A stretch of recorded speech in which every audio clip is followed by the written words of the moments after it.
Welcome to Hamburgers and Horror, the home of meat, monsters, and mass consumption of canned spaghetti. I'm Noah Hook, and today we're looking at David Fincher's 1995 neo-noir crime horror thriller, Seven.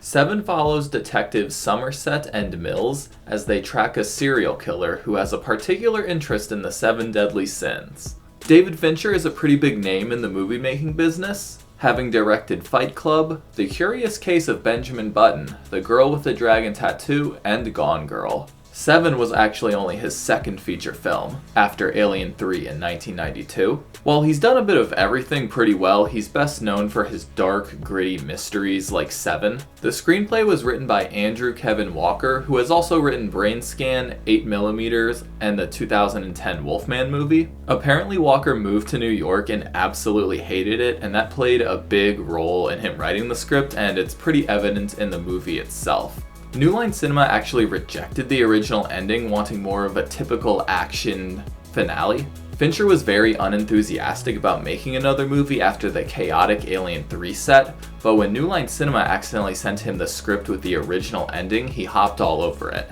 Despite arguments from producers, Fincher and Brad Pitt fought to keep the original ending and threatened to walk if they changed it. Fincher brought on cinematographer Darius Khondji, who was influenced by the camera work in Cops, wanting the camera to look over the shoulders and run with the protagonists. Production designer Arthur Max, who has worked almost entirely with Ridley Scott, including Gladiator, American Gangster, and Prometheus, was brought on to bring the movie's bleak, violent city to life. Everything is rotting and filthy, and the near constant rain really adds to the decrepit feeling of this world. Seven was filmed in 55 days and was released in September of 1995. It ended up grossing $100 million in the US and a total of $327 million in the worldwide box office, making Seven the seventh highest grossing film of 1995. It was well regarded and earned many accolades, including a few MTV Movie Awards and a few Saturn Awards. Seven is still pretty well regarded with an impressive 84 and 95 on Rotten Tomatoes. One of the highlights of Seven is its acting performances, which brings me to a subject I'm sure a few of you were expecting. Seven of course stars Kevin Spacey, who has since been accused of harassing men, women, and children throughout his career. It also stars Morgan Freeman, who has had his fair share of allegations from women on film sets. Every critic, YouTuber, and just movie watcher faces an issue. How do you separate the art from the artist? It's especially difficult when you find out a director is a monster. It puts their work in a different context. Every YouTube horror reviewer has to draw a line in the sand about what they will and won't cover. As for myself and this channel, I don't think there's any person whose work will be completely banned from being discussed on the channel, but you should all be prepared for me to talk about that person without rose-tinted glasses. A piece of shit can be an incredible actor or make incredible movies, but still be a piece of shit. But a ton of people work together to make Seven happen, and the acts of a few shouldn't diminish all of their hard work. Okay, soapbox over. It's been at least a few years since I last watched Seven, but I've seen it enough times to know it's a pretty solid film. But let's see if it holds up how I remember. I hope you brought your library card, because we're watching Seven. The movie opens with Detective Lieutenant Somerset in his morning routine getting ready for work. He moseys through a crime scene where another detective expresses dislike for Somerset and his thoroughness and empathy for the victims. Up the stairs comes bright-eyed Detective Mills, who's new in town and will be partnered with Somerset until his retirement in 7 days. Somerset asks him why he apparently fought so hard to be placed in this rough city, but Mills simply says he thought he could do some good. Somerset is chillaxing by his metronome, and we get an abrupt opening credit sequence, which is so 90s and clearly had an influence on films like Saw. It's Monday, and Mills wakes next to his wife Tracy, and they seem happy together. He and Somerset arrive at a crime scene, and Mills quickly learns the police aren't very by the book here. They inspect the bug-infested apartment and the big-boned body face down in spaghetti. Mills thinks the guy must have had a heart attack until Somerset points out his hands and feet were bound. Somerset notices some neck abrasions, and Mills finds a bucket of vomit. Somerset sends Mills to question the neighbors, which he isn't too happy about in the car ride back. They look over the body at the morgue, and the coroner shows them his humongous stomach and explains that he ate until he was hemorrhaging internally. He and Somerset also theorize that the bruising on his neck was from a gun pushed up against it. Somerset is discussing the case with the captain, played by Arlie Ermey, explaining that the killer forced him to eat at gunpoint. They believe he was force-fed for around 12 hours, and the constant effort caused him to swallow his own throat. The man eventually passed out, and the killer kicked him, basically causing his insides to burst. The captain thinks somebody was seeking revenge on the victim, but Somerset finds this bizarre setup to seem very methodological, suspecting it's the beginning of a serial killer.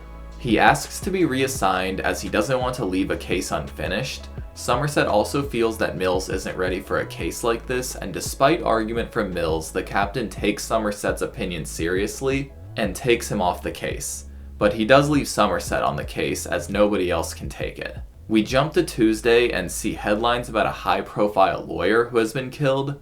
Reporters have swarmed the office building where the lawyer was killed, and we see that this was the case that Mills was reassigned to. He overlooks the scene where greed has been written on the floor in blood, and the lawyer's wife's eyes have been circled with it. The captain shares more details with Somerset, saying the lawyer was bled to death. The captain asks why Somerset is leaving and argues he can't truly leave all of this behind, but Somerset recounts a vicious crime that took place just last night and says he doesn't understand this increasingly cruel city anymore. The captain leaves Somerset with some pieces of plastic that were fed to the spaghetti victim. He returns to the scene and finds that they were pieces of the kitchen floor that were carved out. He moves the fridge and finds the word gluttony written in grease on the wall, along with a note saying, "Long is the way and hard. That out of hell leads up to light." This quote comes from John Milton's Paradise Lost, and it confirms to Somerset they are dealing with a serial killer. He says the killer is working from the 7 deadly sins: gluttony, greed, sloth, wrath, lust, pride, and envy, and they should expect 5 more bodies. Somerset wants no involvement, which basically gives the case to eager Mills. Somerset heads to the library where he chastises his poker-playing, Bach-appreciating buddies and picks up Canterbury Tales, Divine Comedy, and a bunch of other books relating to the 7 deadly sins. Somerset writes up a note for Mills suggesting some books that could help him research. Meanwhile, Mills has been strenuously looking over images from the first 2 murders. It's Wednesday, and a very aggravated Mills is having a tough time understanding the complex writings Somerset recommended him. Good thing he's getting officers to find the cliff notes for him. Mills is officially moving in, and he immediately gets a call from Tracy, who wants to speak with Somerset. Without input from Mills, she invites him to their apartment for dinner that night. They head over together, introductions are made, and Mills says hi to his good boys. Somerset and Tracy discuss how she and Mills were high school sweethearts and their mutual discomfort with guns. Dinner is awkward as Somerset complains about the city, and it's clear Tracy doesn't love it here. Easy to see why when the subway shakes the damn place every 10 minutes. Dinner laughs turn into late night case discussions where Mills explains the details of the Greed murder. He had one arm tied and another free, and was forced to cut a pound of flesh from himself onto a scale. He ended up cutting his love handles and ultimately bled out. They discuss the 7 deadly sins, and Somerset is impressed with Mills' Cliff Note knowledge. There have been no fingerprints at either murder scene, the victims are totally unrelated, and there are no witnesses, which Somerset identifies as city folk minding their own business. They wonder what the blood around the lawyer's wife's picture means, who has been placed in a safe house. Instead of an idle threat, Somerset thinks she's meant to see something but hasn't yet. The boys head out to visit Mrs. Gould, the lawyer's wife, to see if she can identify anything especially strange in the murder photos. She eventually notices that the painting in his office is upside down, and they head over to check it out. Somerset looks over the painting, but it's the wall behind it that's been tampered with. The forensics team finds "Help Me" written with just fingerprints, and they don't belong to the lawyer. They start running the prints through the system, and Somerset shares his nihilistic views on their profession. He sees their work as almost always futile, as their suspects are so rarely found and even more rarely go to court. Mills doesn't buy it and points out how excited Somerset was when he found the prints. They wake up on Thursday morning when the captain tells them they have a matching print. They belong to Theodore Prince, who also goes by Victor. He grew up very religious but is mentally ill and has been in and out of jail many times. He went to prison shortly for attempted child molestation, but his lawyer Eli Gould, the greed murder victim, got him a short sentencing. The captain has formed a huge hunt for Victor, but Mills and Somerset don't think it's their guy. The coppers head out in a big brigade, and we learn Somerset has only pulled his gun 3 times in 34 years and has never fired a shot. Mills shares that when he was a rookie he did fire his gun on a shooter, and it seems to have affected him pretty greatly. The heavily armed SWAT team heads into an apartment building and they break into Victor's and search room by room. They enter a bedroom covered in air fresheners where they find a rough-looking body in the bed. He has been titled Sloth, and the killer has been documenting his torture, which dates all the way back to a year. Turns out Victor isn't quite dead yet, and he's rushed to the hospital. Mills is all sorts of freaked out, and Somerset tries to get him focused and emotionless. It doesn't go well as he assaults a photographer. A ton of drugs were found in Victor's system, including antibiotics to prevent infection. He also chewed off his own tongue out of starvation, which has made communication with him even harder. The doctor is certain he won't survive much longer, but he's not too upset about it. Somerset gets a call from Tracy, who needs someone to talk to. He is the only sort of friend she has made and wants to meet with him tomorrow. Friday is looking pretty damn tasty as Tracy tells Somerset about how tough adjusting has been for her. She's a teacher and is apparently shocked by the poor condition of the schools here, but Somerset can tell it's something bigger. Turns out Tracy is pregnant and she doesn't want her child to grow up here. Somerset got a former girlfriend pregnant a long time ago, and having similar feelings eventually convinced her to get an abortion. He believes he made the right decision but also regrets it every day. He advises her not to tell Mills until she is sure she's going to keep it, but if she does, to spoil the kid every chance she gets. Back to detective work, where the boys have learned that Victor's rent was always paid on time. Mills is itching to get out there and dismisses the killer as a simple-minded lunatic whose luck will run out. Somerset knows he's smarter than that, as he had the detectives find Victor exactly 1 year after tying him down. He has the will to torture but also keep a captive man alive for a full year and sever his hand to use for a nearly invisible message. The most dangerous aspect of this killer is his patience. Mills mentions the library, which gives Somerset an idea.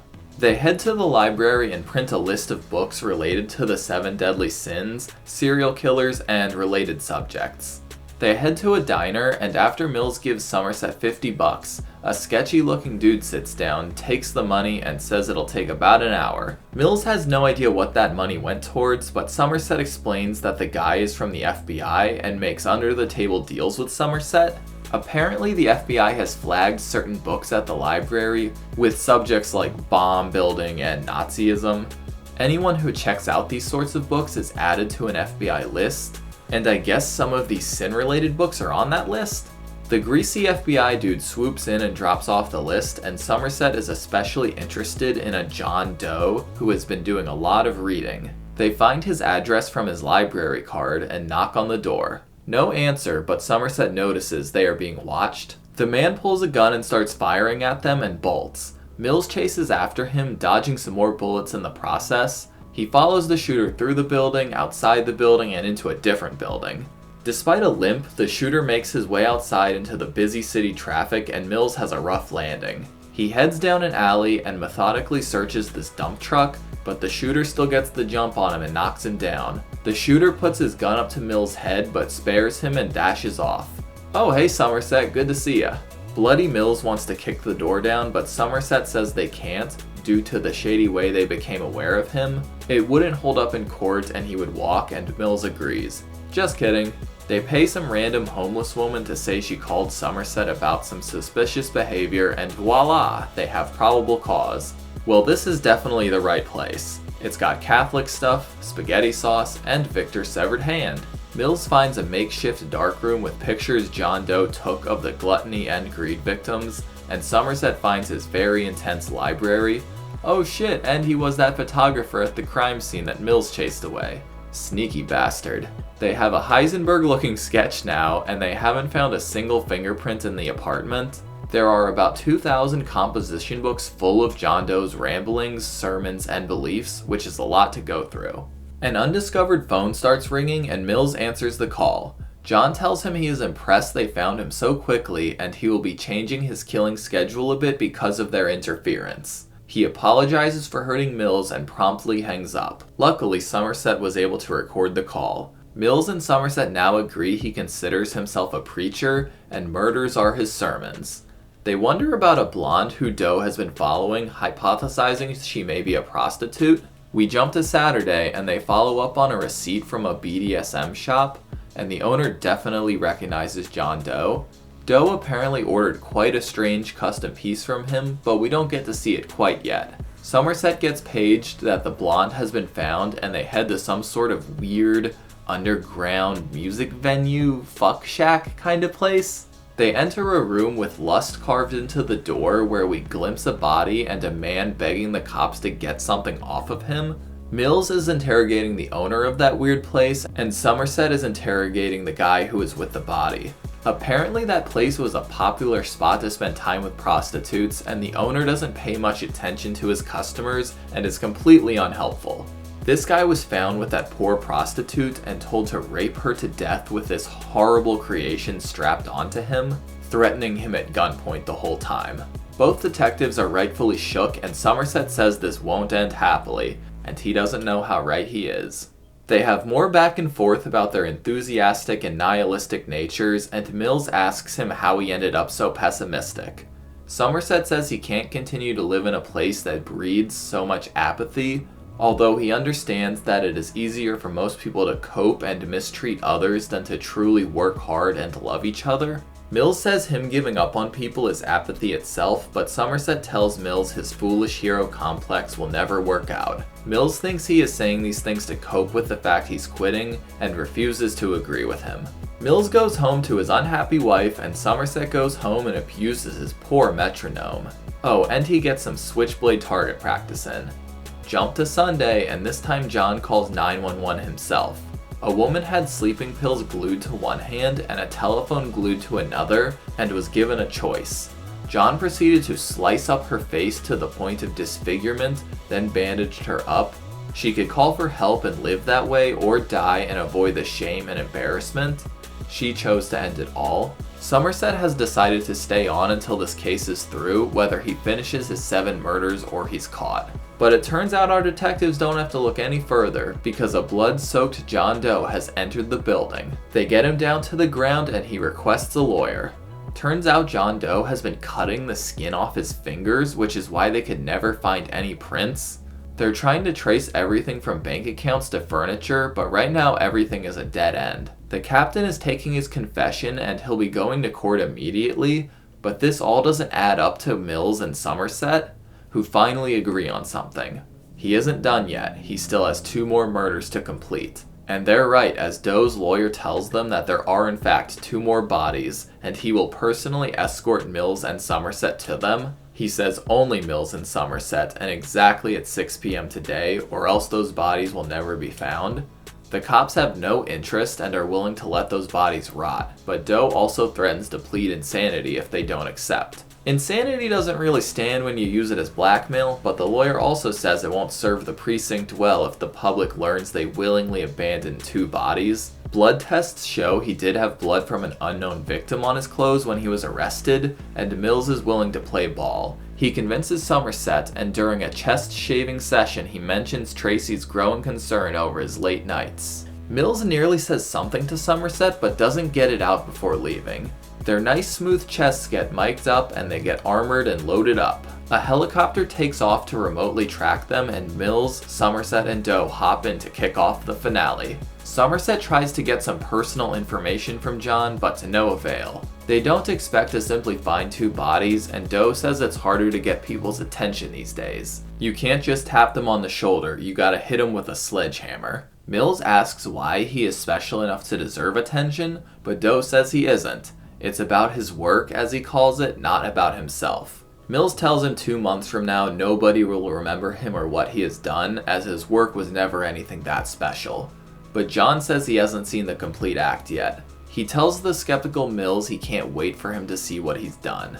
They head deeper out of the city, and Doe gets more excited the closer they get. Mills asks Doe if he understands how insane he is, but Doe says that is simply a label to make Mills more comfortable with his existence. He says he was chosen to enact these murders, but Somerset points out that he seemed to enjoy the torture that he inflicted on his victims. Doe says he enjoyed it no more than Mills would enjoy to hurt him, and says the only reason he wouldn't is because he fears the consequences. He goes on to describe his victims as sinners, all of whom deserved their fate, and in only a world this shitty could they be considered innocent victims. He says sin has become trivial, it's something we see everywhere and tolerate, but not anymore. He says some will study what he has done, but some will also follow in his footsteps and continue his work. Doe says because of him they will be remembered, and reminds them that the only reason they caught him, and the only reason they are out here right now, is because he planned it that way. He also points out that the only reason Mills is alive is because he spared him, and he wants Mills to think about that for the rest of his life. That pisses off Mills pretty well, and Doe points out their destination near some electrical towers. The helicopter moves further away to avoid Doe's detection, and they stop near a trailer. Mills lets Doe out, and after learning the time is 7:01, offers to lead the way. They head to an old shot-up car, and Somerset notices a van heading their way. Somerset drives up the road and fires his gun for the first time in 34 years to get the van to stop, but it's just a delivery guy who has a package for Detective David Mills. Uh-oh. The guy grabs the box, saying somebody offered him $500 to drop it off here at 7. Somerset sends the driver off on foot to be picked up, and he is unsure of what to do. He decides to open it while Doe tells Mills that he admires him again, complimenting the life he has built. Somerset opens the box and is absolutely shocked at what he sees. He yells for Mills to drop his gun while the killer tells him how much he admires his pretty wife Tracy. Now he has Mills' attention as he says he visited Tracy today after he left for work. He tried to play husband and live a simple life with her, but it didn't work out. Somerset is sprinting towards them now as Doe tells him he took her head as a souvenir. Super freaked out, Mills asks Somerset what was in the box as Doe reveals that his sin is envy. He envied Mills' normal life, so now he must be punished for it. Mills keeps asking, "Put the gun down. I saw you with the box. What was in the box?" And Somerset realizes that Doe wants him to shoot him. Doe wants Mills to become vengeance itself, to become wrath, the final deadly sin. Somerset tries to calm him down, but Doe proceeds to tell him she begged for her life and the babies, resulting in a slap from Somerset. He realizes Mills didn't know and giggles, and Somerset tells him if he shoots Doe, he wins. Mills goes back and forth, but ultimately shoots Doe in the head, and a bunch more for good effort. He wanders off, and the chopper finds a place to land. Mills is taken away, and Somerset tells the captain he'll be around. The movie ends with Somerset quoting Hemingway, saying the world is a fine place and worth fighting for. I agree with the second part. And that's 7. Damn. Between this and The Mist, I've covered 2 of the roughest horror movie endings in recent years just in this April alone. But it's more than just a shocking ending, it's a really effective film. There are a few times where the movie completely subverts the viewer's expectation, leaving us very unsure of where it's going next. The movie balances realism and metaphor well, which helps the viewer buy into this harsh depiction of life. It also allows the characters to fill out their arcs without being too cliched. The movie really functions as character studies with 3 distinct viewpoints being analyzed. The first is Somerset, the weathered, cautious person who asks the harder questions others care to look past. He is methodical and scholarly, and while he cares about the state of the world greatly, he has observed just how difficult it is to change it for the good, and is tired of trying at the film's start. Mills is more green and has not learned how to curb his emotion during hard times the way Somerset is able to. He acts quickly, often overlooking details or failing to consider consequences. He too wants to change the world for the better, and believes he alone can make a positive impact by putting bad people behind bars. John Doe is the third viewpoint. In some ways, he is a mix between Mills and Somerset, but he is also an outlier apart from them. He also believes his actions are for the greater good, and while being methodical like Somerset, he is also willing to do whatever he sees fit to get the job done like Mills, only his methods are far more extreme. but all three men more or less have very similar goals. Mills is full of hope but naive, John Doe has no hope and has turned to extreme fear tactics, and Somerset is somewhere in between, on the brink of losing hope or at least feigning such feelings. Mills has trouble reading between the lines or thinking beyond simple black and white, right and wrong. People are good or bad, innocent or guilty. Metaphorically, Mills was unable to look outside of the box, not considering the effects of murdering John Doe on his own life, which is exactly what Doe wanted. But Doe is similarly flawed, only seeing people for their sin at this point.